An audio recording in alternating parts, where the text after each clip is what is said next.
6월 6일 오늘의 말씀은 로마서 6장 1절에서 14절입니다.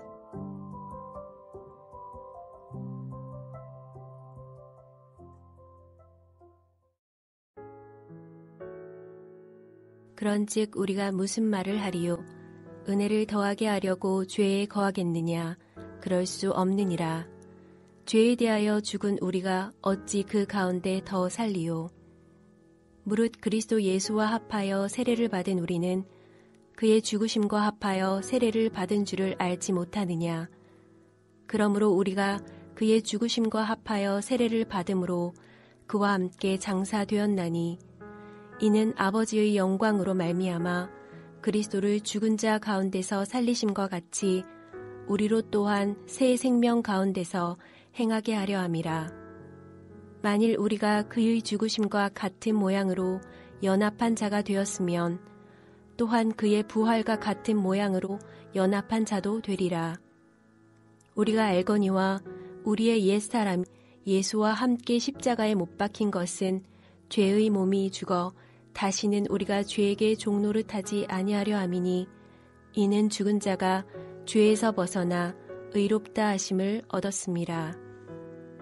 만일 우리가 그리스도와 함께 죽었으면 또한 그와 함께 살 줄을 믿노니 이는 그리스도께서 죽은 자 가운데서 살아나셨음에 다시 죽지 아니하시고 사망이 다시 그를 주장하지 못할 줄을 알미로라. 그가 죽으심은 죄에 대하여 단번에 죽으심이요 그가 살아계심은 하나님께 대하여 살아계심이니 이와 같이 너희도 너희 자신을 죄에 대하여는 죽은 자요 그리스도 예수 안에서 하나님께 대하여는 살아있는 자로 여길지어다. 그러므로 너희는 죄가 너희 죽을 몸을 지배하지 못하게 하여 몸의 사욕에 순종하지 말고 또한 너희 지체를 불의의 무기로 죄에게 내주지 말고 오직 너희 자신을 죽은 자 가운데서 다시 살아난 자 같이 하나님께 드리며 너희 지체를 의의 무기로 하나님께 드리라. 죄가 너희를 주장하지 못하리니 이는 너희가 법 아래에 있지 아니하고 은혜 아래에 있으라. 로마서 6장 1절에서 14절 말씀을 함께 묵상하겠습니다. 로마서 전체는 크게 네 단락으로 나눌 수 있죠. 1장에서 4장은 예수 그리스도가 화목제물로 드려짐으로 하나님의 의가 전가된 구원, 즉 하나님 나라 복음의 설명이고요. 5장에서 8장은 의롭다 하심을 얻은 자들이 누리는 축복, 9장에서 11장은 이스라엘에 대해서 설명하고 12장에서 16장은 의롭다 하심을 얻은 자들의 삶을 설명하고 있습니다. 그런 맥락 가운데서 6장을 보시면 좋겠습니다. 오직 믿음으로 말미암아 구원을 받고 행위로 구원을 받지 않는다고 가르치자 이 가르침을 왜곡하는 자들이 생겼습니다. 1절을 보겠습니다. 우리가 무슨 말을 하리요? 은혜를 더하게 하려고 죄에 거하겠느냐? 당시 왜곡된 가르침은 이런 것이었습니다. 어차피 구원을 받을 것인데 죄를 좀 지으면 어때? 모든 죄를 다 사해 주실 테니 그깟 죄 한두 개 더 지워도 되지 않을까?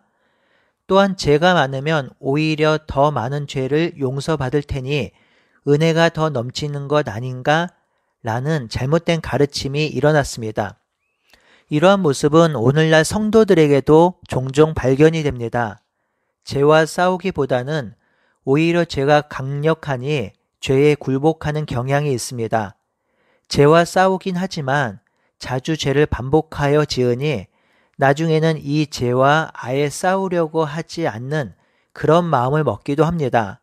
어차피 용서받을 죄이니 회개를 할 이것을 염두에 두고 죄를 짓기도 합니다. 지금 짓는 죄와 앞으로 지을 죄 모두 용서받을 것이니 죄 짓는 심각성을 깨닫지 못하기도 합니다. 바울은 2절에 그럴 수 없다고 단호하게 말하죠. 그럴 수 없는 이유를 2절에서 11절에 설명하고 있는데요. 2절의 성도는 죄에 대해서 죽은 사람이니 그 가운데 살 수 없다고 하죠. 성도는 죄에 대해서 죽었습니다. 죄를 짓고자 하는 욕망은 옛사람이고 옛성품입니다. 그러니 예수님을 믿음으로 의의 자녀가 된 성도라면 죄를 거부하고 거절해야 한다는 것이지요. 여기서 바울은 다시 세례를 설명하면서 이 거짓된 가르침을 배격하고 있습니다.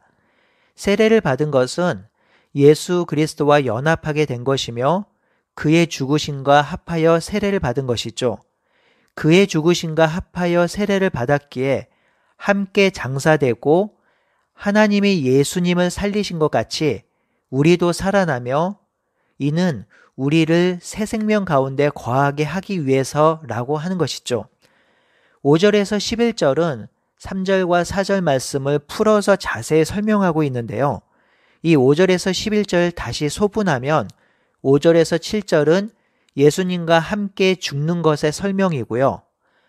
8절에서 11절은 예수님과 함께 사는 것의 설명입니다. 먼저 5절에서 7절을 살펴보면 믿는 자가 예수님의 죽으심과 같은 모양으로 연합한 자가 되었으면 또한 그의 부활하심과 같은 모양으로 연합하게 됩니다. 믿는 자는 예수님과 함께 십자가에 못 박혔기에 죄의 몸이 죽었고 이는 다시는 죄가 왕노릇하지 않게 하기 위함입니다. 이렇게 죄에 대해서 죽었기에 의롭다 하심을 얻게 되었죠. 8절에서 11절은 믿는 자가 다시 사는 것을 설명합니다. 그리스도와 함께 죽었으면 그리스도와 함께 다시 삽니다. 그러니 더 이상 사망이 믿는 자를 주장하지 못하게 됐죠. 예수의 죽으심은 죄에 대해서 단번에 죽으심이며 그가 살아나심은 하나님에 대해서 살아남입니다. 그러니 믿는 자는 예수 안에 연합되었으니 예수와 함께 죽었고 예수와 함께 살리심을 받았습니다. 여러분, 로마서 6장 5절에서 11절은 에베소서 2장 5절과 6절 같은 말씀입니다. 에베소서 2장이 좀 더 정리된 표현이지요. 에베소서 2장 5절 6절을 보면 허물러 죽은 우리를 그리스도와 함께 살리셨고 또한 함께 일으키사 그리스도 예수 안에서 함께 하늘에 앉히시니라고 기록합니다. 성도 여러분, 예수님을 믿으면 구원받고 천국 갑니다. 하지만 이 구원은 미래에만 일어날 것이 아니라 현재에 일어납니다. 세상 모든 사람들이 허물과 죄로 죽었습니다. 그러니 하나님과 교제하지 못하고 사망 아래 놓여 있는 것이죠. 그런데 예수님을 믿으면, 즉 로마서에서 설명하는 그 믿음을 가지면 실제로 생명을 얻게 됩니다. 예수님이 화목제물이 되셔서 죄인의 죄를 사하심을 믿으면 예수님께서 이루신 모든 일이 믿는 자에게 효력을 미칩니다. 이렇게 믿음을 가지면 하나님의 영이신 성령께서 믿는 자와 연합하게 되고 하나님과 교제하게 됩니다. 하나님을 예배하게 되지요. 이것이 믿는 자, 신자에게 일어난 실제적인 변화입니다. 더 이상 죄의 종로를 타지 않고 의를 행하는 존재가 된 것이지요. 그래서 믿는 자는 새로운 피조물이 되었고 믿는 자의 모임인 교회가 생명 공동체가 된 것이죠. 하나님은 믿는 자와 믿는 자의 공동체 교회를 통해서 하나님 나라를 이루시고 완성합니다. 믿는 자, 신자, 성도는 이것을 믿는 사람들이죠. 여러분은 무엇을 믿고 있나요? 여러분이 정작 믿고 있는 것이 무엇인지 한번 생각해 보시고 또한 믿고 있는 것을 글로 한번 적어 보시면 좋겠습니다. 우리가 믿어야 할 것은 하나님이 그리스도를 통해서 행하신 일과 더불어서 그 행하신 일로 인해서 우리에게 일어난 변화를 믿어야 합니다. 그것을 믿어야 우리가 변화된 존재로 살아갈 수 있는 것이죠. 그리스도인이 가장 중요하게 믿어야 할 것은 우리가 변화된 존재라는 사실입니다. 허물과 죄로 죽었던 내가 다시 살게 된 것, 믿음으로 말미암아 새로운 피조물 된 것, 그래서 의로운 하나님의 백성이 된 것, 이 사실이 우리의 정체성입니다. 이 새로운 피조물이 모인 곳이 바로 교회이며 이 교회가 세상을 회복하고 하나님 나라를 완성할 곳입니다. 이 사실을 믿는 자가 신자이며 믿는 자이며 그리스도인입니다. 그리스도인은 변화된 존재로 새로운 피조물입니다. 바울은 이제 변화된 존재가 되었으니 변화된 존재로서의 삶을 살라고 합니다. 기억하십시오. 변화되었으니 변화된 존재로 살라는 것입니다. 믿음으로 말미암아 그리스도인 되었으니 그리스도인으로 살라는 것입니다. 이것을 놓쳐서는 안 되겠지요. 이에 바울이 12절에 이렇게 시작합니다. 그러므로는 앞단락의 결론을 말하는 것이죠. 변화된 자이니 생명을 얻은 자이니 그러므로 이렇게 살라, 이렇게 행하라는 것입니다. 그렇다면 변화된 존재, 새로운 피조물, 새 사람으로 어떻게 살라 하는 것인가요? 12절에 죄가 너의 죽을 몸을 지배하지 못하게 하여 몸의 사욕에 순종하지 말라고 합니다. 그리고 13절에 너희 지체를 불의의 무기로 내주지 말고 죽은 가운데서 살아난 자같이 하나님께 드리라고 합니다. 즉 의의 무기로 하나님께 드리라고 하지요. 바울은 그리스도인답게 새로운 피조물답게 죄에 굴복하지 말라고 하는데요. 특별히 몸을 무기에 비유해서 설명합니다. 우리 몸을 불의의 무기로 내어주지 말고 의의 무기로 내어주라고 합니다. 우리의 몸이 죄에 굴복하면 단순히 죄를 짓는 것에서 끝나는 것이 아닙니다. 죄에 굴복하게 되면 죄의 무기가 되어서 이 깨진 세상을 더 황폐하게 하고 포악하게 하고 사망의 땅으로 만들어가는 것에 동참하게 되는 것이죠. 하지만 그리스도인들이 죄에 굴복하지 않고 성령을 따라 살면 의의 무기가 됩니다. 그래서 사탄이 장악하고 있는 이 세상의 한 축을 무너뜨리며 사탄의 견고한 진을 파괴하게 됩니다. 하나님께서 피 흘려 사신 거룩한 몸이 불의의 무기로 사용될지 아니면 의의 병기로 사용될지는 우리의 순종에 의해서 결정이 납니다. 영적 중간지대는 없습니다.